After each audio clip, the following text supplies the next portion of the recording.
Weather ranking atmospheric rivers. New study finds world of potential dark clouds roil the sky above Pasadena, California during an atmospheric river event.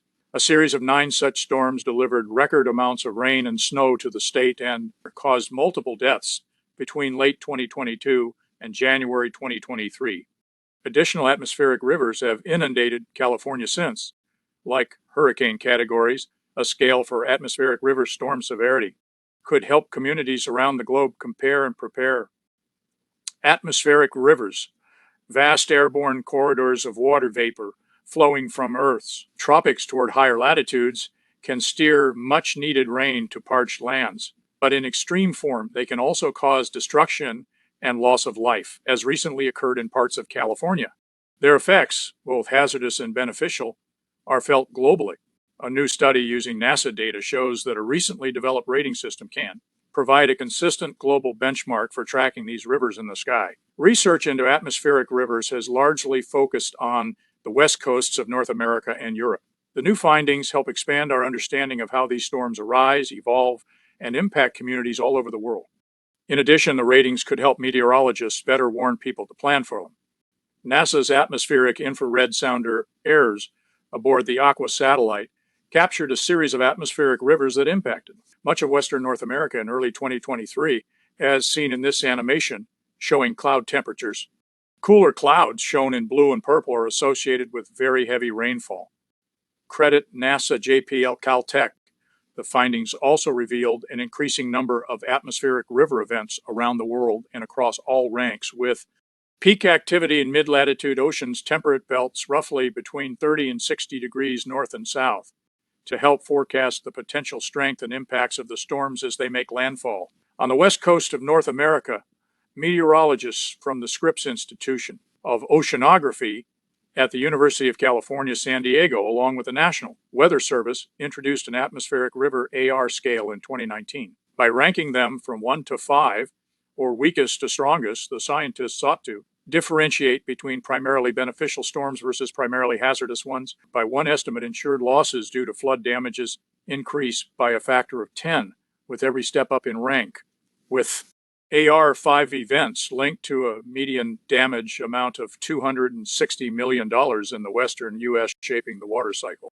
Although the term atmospheric river was only coined in 1994, the storm's impacts were felt well before then. Scientists have estimated some 300 million people worldwide are at risk of flooding due to atmospheric rivers, which on average transport quantities of water vapor more than double the flow of the Amazon River. A growing body of research is exploring how these storms play a critical role in shaping the global water cycle from the Andes to the Arctic, where moisture from atmospheric rivers has recently been found to melt and slow the seasonal recovery of sea ice. An atmospheric river system that traveled across the Pacific Ocean in 2017 is captured here in satellite imagery by NASA's AIRS instrument. Scientists are working to understand how these powerful storms impact regions of the world beyond Western North America and Europe. Credit NASA JPL Caltech. In the new study, scientists built a database of global atmospheric river events from 1980 to 2020 using a computer algorithm to automatically identify tens of thousands of the events in the modern era retrospective analysis for research and applications.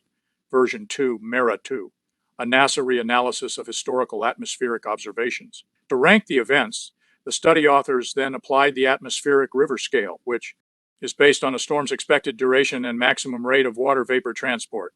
Across the 40 years studied, higher-ranked storms lasted longer and traveled farther than lower-ranked storms. Mean travel distance was found to be about 400 miles, 650 kilometers with AR1, and about 2,900 miles, 4,700 kilometers with AR5, while mean lifetime was about 17 hours for AR1 and 110 hours for AR5.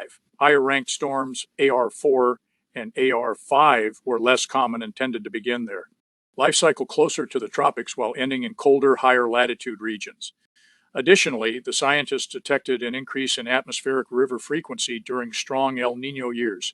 Diagnosing a storm, the current study helps to highlight the global reach of atmospheric rivers as well as their possible Origins, including in less explored regions where the environmental conditions and societal impacts could be different from where we currently live in the United States, said lead author Bin Guan, a scientist at the Joint Institute for Regional Earth Systems Science and Engineering, JIFRES. The institute is a collaboration between University of California, Los Angeles, and NASA's Jet Propulsion Laboratory in Southern California.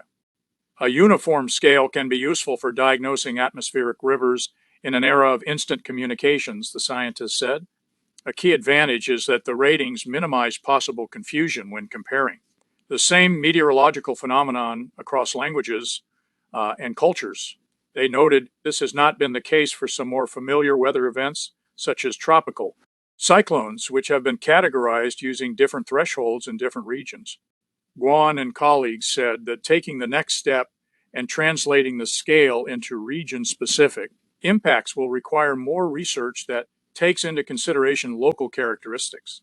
They noted that many factors, from geography to socioeconomics, can influence how a storm is perceived by those who weather it.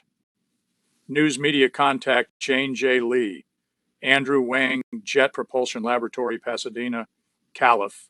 8183-540-307, 626-379-687-4, jane.j.